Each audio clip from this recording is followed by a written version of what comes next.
Hello dear students, mathematics में lecture number 8 सारणिक में कल मैंने आपको लेक्चर 8 बताया था। आज लेक्चर 9 है, जिसमें मैंने क्वेश्चन नंबर 12 आज लिखा हुआ है। तो 12 और 13 दो क्वेश्चन रह गए हैं। वेरी मोस्ट इंपॉर्टेंट क्वेश्चन है, जरूर तैयार कर लें, अगली बार ये आ सकता है 2021 में। तो आप ध्यान से देखेंगे कि यहाँ पर ए स्क्वायर प्लस ए बी और इस तरह से लिखा हुआ, तो इसमें से ए, इसमें से बी और इसमें से सी। तो C1 से ए, C2 से बी तथा C3 से सी ओवेनिस्ट लेने पर तो del is equal to A B C, ये बाहर आ गया। यहाँ पे क्या आया ए, और यहाँ आया ए प्लस बी, और यहाँ आया बी। ध्यान से देखिएगा, यहाँ आया सी, यहाँ बी, और यहाँ बी प्लस सी। ओके, और यहाँ पर आपका आ गया ए प्लस सी, यहाँ ए और यहाँ सी। क्लियर है।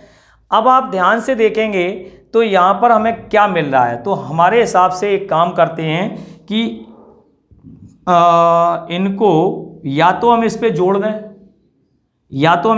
दें, या एक काम करें। क्या काम करें हम? यहाँ पर आपको मिल रहा होगा, तो एक काम ए प्लस बी प्लस सी, हाँ यहाँ एक काम करो, इनको सबको जोड़ दो। तो क्या करेंगे, R1 गेट संक्रिया हमारी लग जाएगी, R1 gate R1 plus R2 plus R3। हो सकता है दूसरी संक्रिया भी आपकी स्वेच्छा से लग जाए, बहुत सरल है, लेकिन हमने जो लगा रहा हूं वो देख रहा हूं पहले। 2a plus B, 2b plus C और 2a प्लस सी। देखो 2a 2b 2c, और यहां पे क्या आ गया a प्लस बी, यहां पे क्या आ गया b, यहाँ पे क्या आ गया b, और यहाँ पे क्या आ गया b प्लस सी, और यहाँ पर क्या आ गया a, और यहाँ पर क्या आ गया c। ओके, अब हम ध्यान से यदि देखें तो del equal to A B C. Okay, हाँ, R1 से दो उभयनिष्ठ लेने पर, क्या लेने पर? उभयनिष्ठ। तो यहाँ हो जाएगा 2abc, 2abc, 2abc आ गया। तो अंदर क्या बचा? a plus B, B plus C और a plus C, a plus B, a plus B, B plus C, और यहाँ आ गया a और c। अब देखो थोड़ा सा ध्यान देना होगा। मेरे हिसाब से एक काम करते हैं कि अगर हम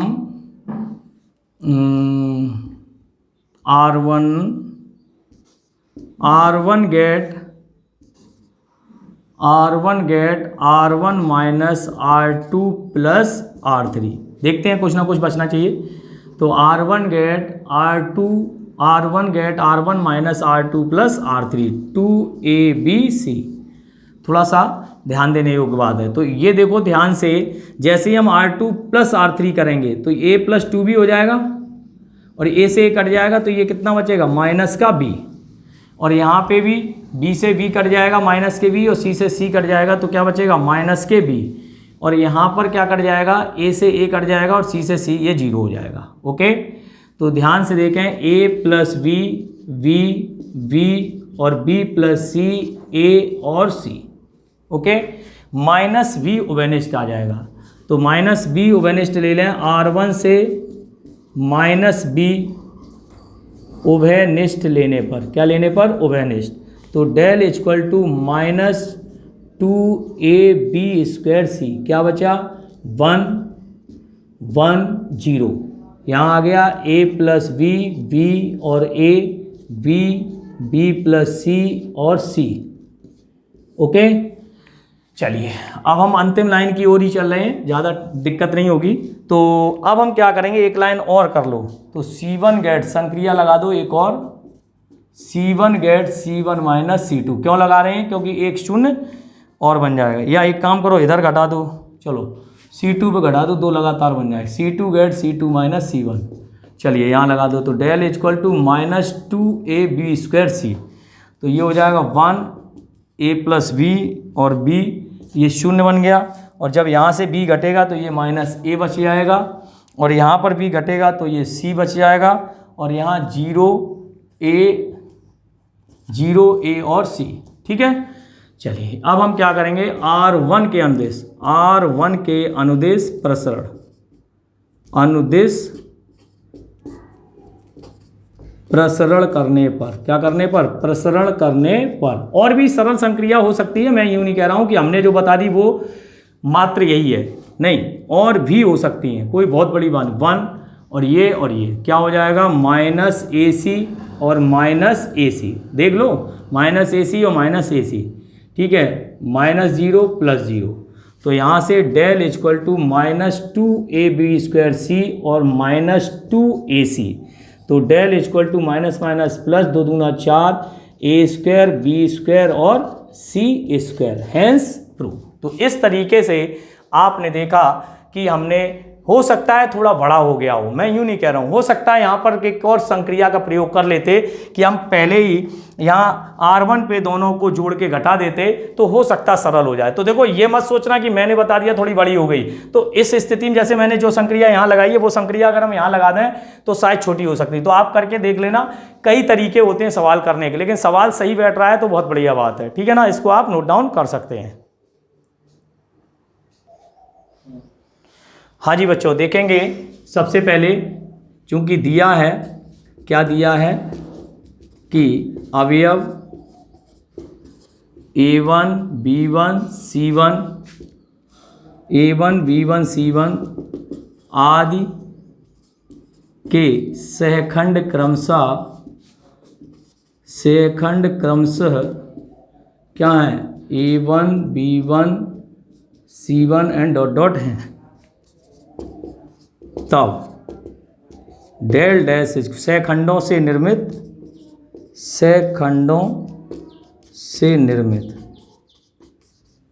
ठीक है, तो डेल डैश मान लेते हैं, माना डेल डैश बराबर क्या? इनके सहखंड A1 B1 C1 A2 B2 C2 A3 B3 C3, ये सहखंडों से निर्मित आ, ठीक है ना, मतलब इनके स्थान पर हमने ये रख दिया। अब ये इक्वेशन 1 है और ये इक्वेशन 2 है, क्या करेंगे अब? Now del into del dash, दोनों का multiply, A1 B1 C1 A2 B2 C2 A3 B3 C3, ठीक है, यहाँ से आ जाओ, A1 B1 C1 A2 B2 C2 A3 B3 C3, ये आपका यहाँ पे आ गया, ठीक है। अब चूंकि हमें जैसे A1 B1 B1 C1 C1 पंक्ति का पंक्ति से, ठीक है, पंक्ति का पंक्ति से गुणन, पंक्ति का पंक्ति से गुणन, ठीक है, इस नियम का प्रयोग करेंगे। तो del into del dash is equal to, जैसे ही हम पंक्ति का पंक्ति से करेंगे तो थोड़ा सा ध्यान देने योग्य बात होगी, A1 plus B1 plus C1 ठीक है, फिर पहली पंक्ति दूसरी पंक्ति, तो A1 A2 B1 B2 और C1 C2, फिर पहली पंक्ति तीसरी पंक्ति A1 A3 B1 B3 और प्लस C1 C3, ये आ गया, ठीक है। ऐसी दूसरी पंक्ति पहली पंक्ति, तो A2 A1 B2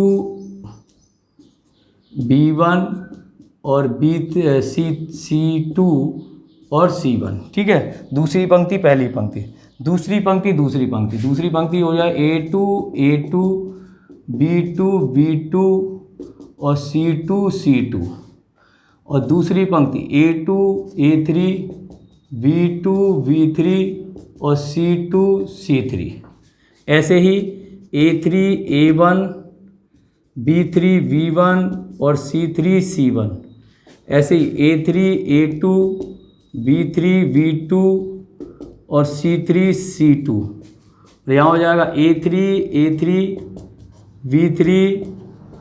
B3 और C3 ठीक है। चूंकि हम जानते हैं, क्या लिखेंगे, हम जानते हैं गुणधर्म से, गुणधर्म क्या कहता है, जिस पंक्ति के अवयव लिए जाएं और उसी के सेखंडों के गुणन का योग सारणिक के मान के बराबर होता है। अर्थात सारणिक का मतलब ये हो गया A11, A11, A12, A12 और A13 और A13, अन्यथा मैं लिख दे रहा हूं अन्यथा 0। ठीक है भाई। तो इस नियम को ध्यान में रखते हुए हमने क्या किया, del into del dash is equal to, ये डेल हो जाएगा, देखो एक ये और ये समान है, ये मतलब डेल का मान है, बाकी शून्य शून्य शून्य डेल शून्य शून्य शून्य और डेल आ गया।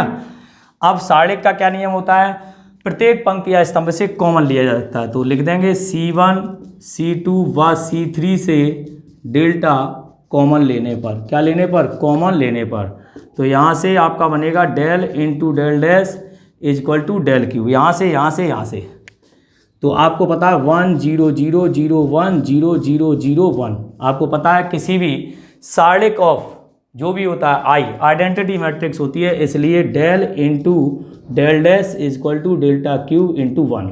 ठीक है, सारणिक of I3 is equal to 1। ठीक है, जो भी है, तो यहाँ से एक डेल इससे कट जाएगा, तो del dash is equal to क्या आ गया, डेल स्क्वायर। अब आपको पता है सिद्ध करना है ये, तो इसलिए हम लिख सकते हैं, यहाँ लिख दे रहा हूँ del square is equal to del dash का मान क्या था, A1 V1 C1, A2 V2 C2, A3 V3 और C3, हैंस प्रूफ। आगे बात समझ में, ये प्रूफ हो गया del dash equal to del square, तो इसलिए हमें प्रूफ करना था del square equal to A1 V1 C1 A2, हमने यही माना है, क्या माना है ये, तो आपकी समझ में आ गया। पहले आपको सेकंड लिखने हैं, लिखने के बाद उनका मल्टीप्लाई में पंक्ति का पंक्ति से गुणन करना है, इस तरीके से फिर इस गुणधर्म को लगाना है, लगाने के बाद डेल कॉमन लेना है सारणिक से, डेल इंटू डेल डैश बराबर डेल क्यूब हो जाएगा, यहाँ 1 0 0 0 1 0 0 0 1, इसकी वैल्यू 1 होती है, तो डेल क्यूब एक डेल कट जाएगा, तो डेल डैश बराबर डेल स्क्वायर, और डेल डैश का मान यहाँ पे रख दिया। बहुत ही शानदार और उम्दा सवाल है, थोड़ी सी मशक्कत कर, अब लोग ये देखते हैं और फिर करते नहीं है बच्चों, और करेंगे नहीं तो आएगा नहीं। प्रैक्टिस मोर देन प्रैक्टिस, आप जितनी प्रैक्टिस करेंगे, सारणिक हो चाहे वो इंटीग्रेशन हो चाहे डिफरेंशिएशन हो, कुछ भी हो, बहुत ही शानदार हो जाता है। ठीक है, तो आप इस क्वेश्चन को नोट कर लें। 4.2 आपकी एक्सरसाइज कंप्लीट हो गई। अभी मैं विविध प्रश्नावली में जो सवाल मैंने बताए थे करने के लिए देते, उनमें देखता हूँ, उसके बाद में मैं आगे चलूँगा। ठीक है, नोट करें। चूंकि दिया है, क्या दिया है, ओमेगा के बारे में, तो ओमेगा क्यूब हम जानते हैं, ओमेगा क्यूब बराबर 1 और 1 प्लस ओमेगा स्क्वायर बराबर 0, और तथा हम आपको ये भी बता दें ओमेगा की घात 4 को ओमेगा क्यूब इंटू ओमेगा, तो ओमेगा हो जाएगा क्योंकि इसकी वैल्यू 1, एंड ओमेगा की घात 8 ओमेगा की घात 4 यानी कि ओमेगा की घात 3 का स्क्वायर इंटू ओमेगा स्क्वायर, तो ये हो जाएगा 1 का स्क्वायर और क्या आ जाएगा, ओमेगा स्क्वायर। तो हमने सारी वैल्यू निकाल दी, इसलिए डेल इक्वल टू क्या आ जाएगा, 1, इसकी जगह ओमेगा और इसकी जगह ओमेगा स्क्वायर, इसकी जगह ओमेगा, इसकी जगह ओमेगा स्क्वायर और इसकी जगह 1, तो इसकी जगह ओमेगा स्क्वायर, इसकी जगह 1 और इसकी जगह ओमेगा। क्या करें, C1 गेट संक्रिया कर दें, क्या संक्रिया, C1 पे जोड़ दें या R1 पे, C1 plus C2 plus C3, देखो आप ध्यान से, जैसे ही आप जोड़ेंगे तो ये बना देगा, तो डेल इक्वल टू क्या मिल गया, 1 प्लस ओमेगा स्क्वायर मिला, देख लो, 1 plus omega 1 plus omega square, omega square 1, omega square 1 और ओमेगा, ये देखिए फ्रॉम फर्स्ट और सेकंड, तो डेल इज इक्वल टू 0 0 0 आ गया, ये ओमेगा स्क्वायर 1, ओमेगा स्क्वायर 1 और ओमेगा, गुणधर्म से, गुणधर्म 8 होगा, गुणधर्म से बस इतना लिख दो, गुणधर्म से C1 के सभी अवयव शून्य हैं, क्या है, शून्य है, इसलिए डेल इक्वल टू 0। ओके, तो इस तरीके से आप इसको हल कर सकते हैं, कहीं कोई दिक्कत की बात ही नहीं है बेटा, बहुत इजी वे होता है। ठीक है ना, तो इसकी वैल्यू क्या आएगी, 0 आ रही है, बिल्कुल। अब देखिए एक क्वेश्चन ये भी है, ये भी इंपॉर्टेंट ही है, ये छोटे छोटे जरूर है, 3 नंबर में कभी कभार सरल भी पूछ देते हैं। इस क्वेश्चन को कैसे करेंगे, कुछ बच्चे क्या करेंगे, आप भी की भांति इसको हल करने बैठ जाएंगे, नहीं, इसका स्क्वायर खोलने लग जाएंगे। स्क्वायर नहीं खुलता है, इसको पहले सॉल्व करेंगे। क्या करेंगे? सॉल्व। तो जैसे ही हम सॉल्व करेंगे तो 4 बन जा 4 माइनस 2 बन जा 2 का होल स्क्वायर। आगे समझ में? साढ़े का प्रसार हल करने पर, यहाँ लिख दो हल करने पर, हल करने पर लिख दिया। और यहाँ पर भी हल करेंगे तो 3x माइनस 2 माइनस यहाँ हो जाएगा x प्लस 6, 3 दूना 6, कोई दिक्कत नहीं। 4 माइनस 2 कितना हो गया? 2 का square is equal to 3x minus 2 minus x minus 6। समझ में आ गया? x और 3 दूनी 6 प्लस के हो जाएंगे, ये माइनस x माइनस 6।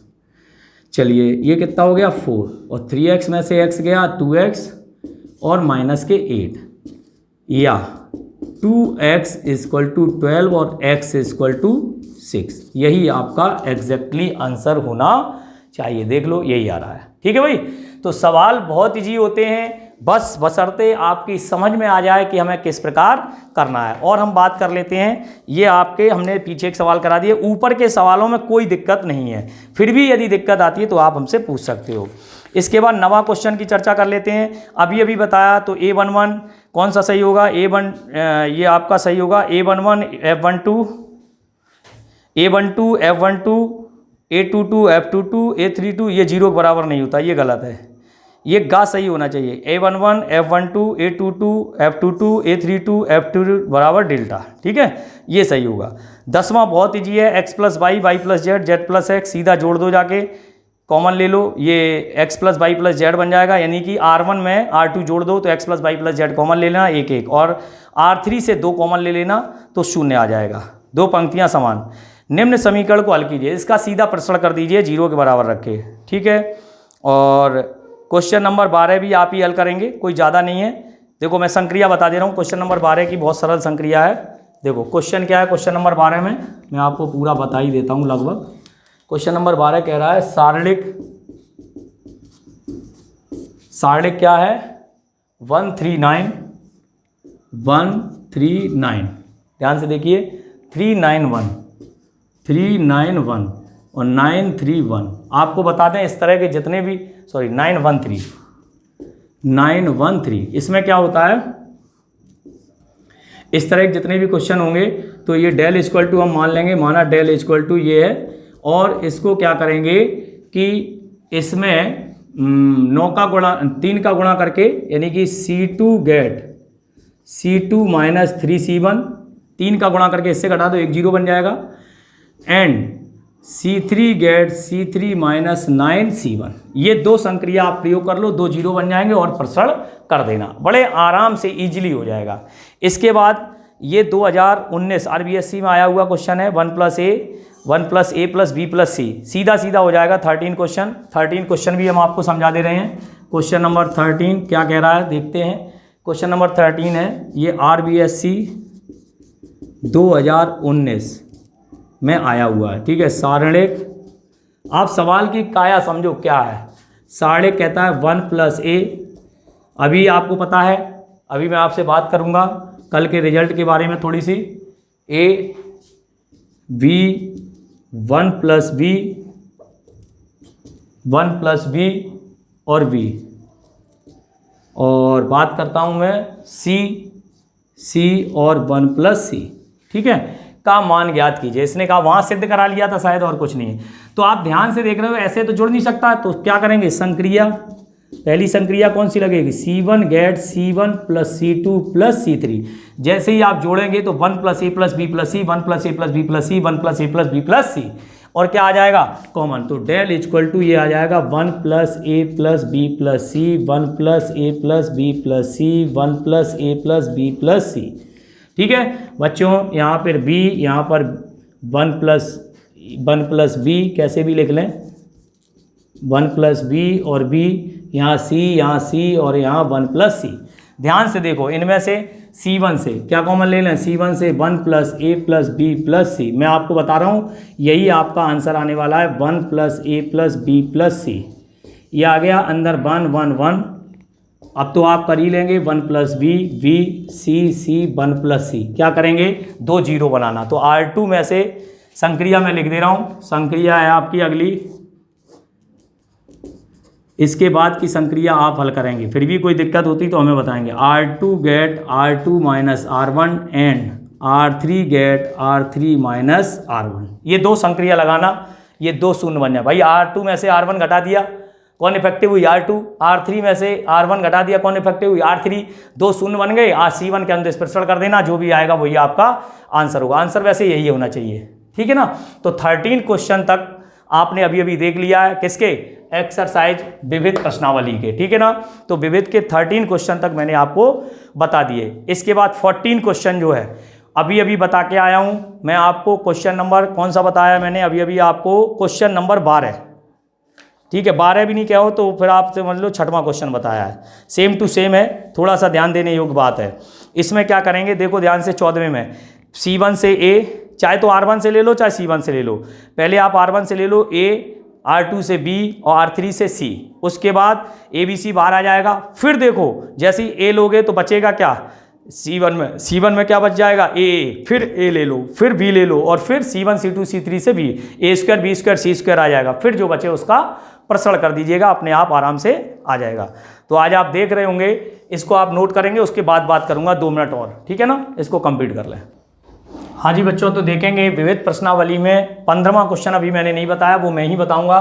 16 to 24, आप ये मान लें ये पूरी एक्सरसाइज 4.2 आपको करनी पड़ेगी, और निश्चित तौर पर इसके एग्जाम्पल इसमें से ही 3 नंबर का प्रश्न आएगा। कोई प्रश्न छोड़ेंगे नहीं, ज़्यादातर सब इंपॉर्टेंट है, इस बात का आप विशेष ख्याल रखेंगे। इसमें कोई दो राय की बात नहीं है कि इसमें से प्रश्न नहीं आता, क्योंकि गिने चुने प्रश्न है तो आएंगे। हम R1 पे जोड़ें या C1 पे जोड़ें, एक ही इफेक्ट आएगा। देखिए जब हम इसको जोड़ेंगे तो क्या बचेगा, A। जब हम इनको जोड़ेंगे तो देखें ध्यान से क्या बचेगा, इनको हमने जोड़ा तो -C -B, इससे कट गई, A बचा। जब हम इसको जोड़ेंगे तो -A इससे कट जाएगा, C इससे कट जाएगा, तो क्या बचेगा, B, ठीक है ना। और यहाँ जोड़ेंगे तो A और B कट जाएंगे, तो क्या बचेगा, C। चलिए देखते हैं, -C -B, A + B + C,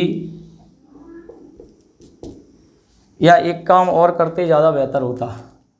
एक काम और करते हैं, हमें पहले लाना क्या है इसके हिसाब से जोड़ो, इसके हिसाब से मत करो। दूसरी संक्रिया लगाता हूँ, संक्रिया उससे सरल बैठेगी और सवाल भी जल्दी आएगा।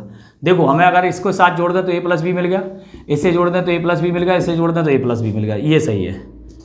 R1 gate R1 + R2 and R2 get R2 + R3, तो ये दो संक्रियाओं का हम प्रयोग कर रहे हैं पहले। तो जब हम इसको C को जोड़ेंगे तो यहाँ कितना आ गया, A + B, यहाँ इसको जोड़ेंगे तो कितना आ गया, A + B, और जब हम इसको जोड़ेंगे तो कितना आ गया, A + B, बिल्कुल राइट है। देखो R1 पे प्रभाव हो गया, अब हमने R2 पे क्या जोड़ दिया, ये, यानी कि -B + C हो जाएगा, बिल्कुल हो जाएगा, देख लो। और जब हम इसको जोड़ेंगे तो B + C हो जाएगा, और जब इसको जोड़ेंगे A को तो B + C, बिल्कुल आ गया।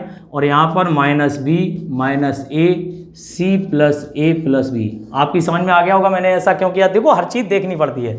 तो R1 से A + B तथा R2 से B + C, क्या लेने पर, कॉमन लेने पर, तो कॉमन ले लेंगे तो डेल = A + B और B + C, क्या बचता है यहाँ से, 1 1 -1 -1 1, और यहाँ बचता है -B -A और C + A + B। क्लियर है। हम क्या करेंगे, C1 गेट C1 + C2, ठीक है, C1 gate C1 + C2 and C2 gate C2 + C3, जो भी बचेगा del = A + B B + C, और यहाँ आ जाएगा, जब हम इसके साथ जोड़ेंगे तो 2 आ जाएगा, यहाँ जोड़ेंगे तो 0, और यहाँ पे आ जाएगा -A + B। कोई समस्या नहीं है, बिल्कुल सही चल रहा है सवाल और सरल भी हो रहा है, A + B आ जाएगा। और जब हम इसके साथ जोड़ेंगे तो यहाँ 0 हो जाएगा, यहाँ 2 हो जाएगा, और यहाँ पर हो जाएगा B + C, ठीक है बच्चों। और यहाँ -1 1 C + A + B, ओके, ये आने के बाद ध्यान से देखेंगे कुछ ना कुछ तो फ़ायदा अवश्य ही हुआ होगा। तो हमें क्या करना होगा, R1 के अनुदेश प्रसरण कर दें। R1 के अनुदेश प्रसरण करने पर, तो प्रसरण करेंगे तो del equal to A plus B, B plus C, और यहाँ R1 के अनुदेश करेंगे तो ये देखो 2, और यहाँ पे क्या बन जाएगा, ये और ये बन जाएगा 2A plus 2B plus 2C minus B minus C। ठीक है, ये और ये इंटू ये, ठीक है, ये हो गया, और -0 और -1 यहाँ पे क्या आ जाएगा, ये देखते हैं, ये और ये, तो 0 माइनस माइनस प्लस 2A और प्लस 2B। ध्यान से देखो भाई, ये माइनस माइनस प्लस हो जाएगा तो इसका गुणा करेंगे तो यही तो बचेगा, ये आ गया। अब देखो लास्ट लाइन में क्या हो सकता है वो देखते हैं। Del equal to A plus B, B plus C. यहाँ थोड़ा और शॉर्ट करना चाहो तो हो सकता हो कुछ कॉमन वगैरह आ जाए, और भी आ सकता है। तो चलिए खैर जो भी है यहाँ से देखते हैं। तो ये बन जाएगा 2A 2 into 2A 2B 2C 2, ये आया और ये आया 2C 2B, ठीक है। तो यहाँ पे बचा 2A, यहाँ बचा B, यहाँ बचा C, ठीक है, -2A माइनस 2B। चलिए एक लाइन और करनी पड़ेगी, यहाँ लिख देता हूँ मैं, थोड़ा सा जगह कम है। डेल बराबर A plus B, B plus C, ठीक है, अंदर 2 दूना 4, 4A 2B minus 2C plus 2C। ये माइनस के 2B कैसे, 2 प्लस के आएंगे, प्लस के 2B, और ये बचे -2A और -2B। चलिए तो del equal to A plus B, B plus C, और अंदर क्या बचा 4A में से चला गया 2A, तो कितना बचा 2A, और ये 2B से 2B कट गया, प्लस के 2C, 2 बाहर ले लो तो 2A plus B, B plus C और C प्लस A, यही आपका आंसर है। देख लो 2A plus B plus A plus B, B plus C और C प्लस A। तो कहने का मतलब ये है कि संक्रियाओं को सही तरीके से, ये जो संक्रियाएं लिखता हूँ ये, इनको आपको विशेष रूप से ध्यान देना पड़ेगा कि किस तरीके से संक्रिया का प्रयोग करें, और गुणधर्म के जितने भी सवाल हैं सिद्ध करने वाले, उनमें कम से कम 2 संक्रियाएं तो आपको करनी पड़ेंगी, कम से कम 2, तब जाके आपका सवाल या मार्क्स आपको प्राप्त हो सकते हैं, अदरवाइज आपको मार्क्स प्राप्त नहीं होंगे। ठीक है, इसके बाद मैं आपको एक 17वां क्वेश्चन समझा रहा हूं, अगर आप कर सकें तो संक्रिया आप लिख लेना। 17 में A minus B minus C, 2B 2C। देखो आप ध्यान से देखें, इधर 2A, अपनी किताब में देखना इधर 2A लिख रहा हो, इधर 2B और 2C। अगर हम R1 पे सबको जोड़ दें तो 2B जुड़ेगा तो A plus B plus C हो गया, A plus B plus C, A plus B plus C common ले लेना, तो 1 1 1 बन जाएंगे, 2 0 बनाना, अपने आप ही प्रक्रिया आगे बढ़ जाएगी, और इस तरीके से आपका 17 क्वेश्चन भी बन जाएगा। तो आज आप कोशिश करेंगे 17 और 18 2 क्वेश्चन की प्रॉब्लम सॉल्व करेंगे। नहीं आएगा तो मैं कल निश्चित तौर पे आपको अगले वीडियो में बता दूंगा। ठीक है, इसको तो आप नोट कर ही लेना। आज मैं आपको थोड़ा सा बात करता हूं किसके बारे में, आपको पता है कल हमारा 12वीं विज्ञान वर्ग राजस्थान बोर्ड ने रिजल्ट आउट कर दिया है। जैसा कि आपको अवगत होगा, मैंने अपनी फेसबुक पर, अपने व्हाट्सएप पर, अपने व्हाट्सएप स्टेटस पर, मैंने सभी ग्रुप्स में अपना रिजल्ट जो बच्चों के द्वारा दिया गया है, बहुत ही शानदार प्रदर्शन किया गया है, बच्चों की मेहनत काबिल तारीफ है। पेपर पूरे राजस्थान में आपने पढ़ा होगा कि जो हमारा मतलब न्यूज़पेपर था उसमें दूसरे ही दिन 18 जून के बाद आया था। अध्यक्ष ने भी गलती मानी थी कि पेपर बहुत लेंथी है, पैटर्न पर नहीं दिया गया था, ऑप्शनल प्रश्न नहीं दिए गए थे, और जो प्रश्न 6 नंबर में आता था उसके 3-3 नंबर के पार्ट्स कर दिए गए थे। फिर भी हमारे 12 बच्चों ने 100 में से 100 मार्क्स प्राप्त किए हैं, एंड लगभग में ये लाइन लेंथ जो है वो 38 तक है, 38 तक बच्चों ने 90 प्लस 99, 97, 98, 96, 95, 92, 91, 90 तक प्राप्त किए हैं। इसके अलावा 80, 85 तक भी कम से कम 8-10 मतलब जो मैंने लिखे हुए 86, 89, 87, 88 ये बहुत सारे बच्चों के मार्क्स हैं। तो आपको बता दें 100 में से 100 अर्थात 100 में से 100 नंबर लाना अपने आप में एक बड़ी कला होती है। जिन बच्चों के 100 में से 100 नंबर आए हैं वो विशेष बधाई के पात्र हैं और मैंने उन्हें तहे दिल से बधाई दी है और ईश्वर उन्हें हमेशा आगे की ओर अग्रसर करे, बढ़ाए, ऐसी मैं ईश्वर से कामना करता हूं। लेकिन ये 100 नंबर की बात नहीं है, बात है पेपर को अटेम्प्ट करना। ये भी बच्चे थे जिन्होंने पेपर को भली भांति समझा। इस कोविड-19 के दौर में भी उन्होंने वही मेहनत रखी, अपनी वही मेहनत जारी रखी, वही प्रैक्टिस जारी रखी जो उन्हें करनी चाहिए थी और उसका परिणाम कल के रिजल्ट से पता लगता है। मैथ का रिजल्ट आपने देखा हो, सबसे शानदार रिजल्ट रहा है। आप देखिएगा मैथ में सबसे अच्छे नंबर आए हुए हैं। मेरी जितनी भी मार्कशीटें हैं उसमें आप मिलान करना, ज़्यादातर जो अपर इस स्टैंडर्ड पर हैं वो उसमें मैथ्स में ही नंबर आए हुए हैं। तो मैं आप सब लोगों से यही कहना चाहूँगा कि आप भी ऐसी ही मेहनत करें कि आपके भी, मैं नंबरों के पीछे मत भागो बल्कि इसके बेसिक कंसेप्ट, फंडामेंटल्स और मेथड्स पर ध्यान दें और आप हमारे ऊपर विश्वास रखें। मैं गारंटी से कहता हूँ और वारंटी भी लेता हूँ, यदि आप पढ़ेंगे, अभ्यास करेंगे तो मैं 100% अंक ही आपको दिला दूंगा। नहीं दिलाऊं तो मेरा नाम बदल देना, आप जो चाहो वो कर लेना, क्योंकि मेरे पिछले 8 सालों से लगातार भरतपुर के अंदर 100/100 अंक दिला रहा हूं। मैं नहीं, बच्चों की मेहनत है, मैं बच्चों की काबिलियत है, मेरे साथ कंधे से कंधे मिलाकर चलते हैं और मैं उनको नंबर दिला देता हूं। भाई वो मेहनत कर रहे तभी तो नंबर आ रहे, मेरी केवल मेहनत करने से थोड़ी। आपको विश्वास करना होगा, विश्वास के साथ पढ़ना। बच्चे क्या है, भ्रमजाल में फंस जाते हैं, उसने ये कह दिया, उसने ये कह दिया, उसने ये पेपर दिया, उसने कोई पेपर नहीं। जितनी तैयारी कराएं वो IIT के लिए, एयरफोर्स, नेवी, NDA, डिफेंस, कहीं भी जाओ आप, हर एक SSC, CGL सबके लिए तैयारी, एयरफोर्स सबके लिए तैयारी होती है। तो मैथमेटिक्स इज द स्ट्रॉन्ग, मतलब मैथमेटिक्स को स्ट्रॉन्ग बनाना है तभी आप फिजिक्स में स्ट्रॉन्ग होंगे, केमिस्ट्री में स्ट्रॉन्ग होंगे। मैं कह रहा हूं आपसे, अगर मैथमेटिक्स आपका बढ़िया है, अभ्यास करते रहेंगे तो आप निश्चित तौर पर हर जगह सफल होंगे। तो मेरा आपसे यही कहना है, कल का रिजल्ट बहुत ही उम्दा रहा। मैं एक बार फिर उन बच्चों को तहे दिल से धन्यवाद देना चाहता हूं जिन्होंने गणित में अपना पूरी जी जान से मेहनत की और गणित में लगभग मैं 42 मैंने फेसबुक पे लिख दिए हैं। 42 अभी तो बहुत सारे बच्चों के फ़ोन नहीं आए हैं जिनके नंबर हमें पता नहीं है, तो 43 बच्चों के मैंने वहाँ पे नोटेशन किया हुआ है, जिनके 12 बच्चों के जिसमें 100 अंक हैं। 12 बच्चों के पूरे 100/100 हैं, बाकी 90 प्लस हैं, 86, 85, 87, 89 तक नंबर हैं। तो बहुत सारे बच्चों ने बहुत अच्छा किया हुआ है, हार्दिक अभिनंदन है, उनका स्वागत है। ऐसे ही बच्चों 2021 में आपका परिणाम भी इससे भी बेहतर हो, मैं ऐसी आशा करता हूं ईश्वर से और आप लोगों से।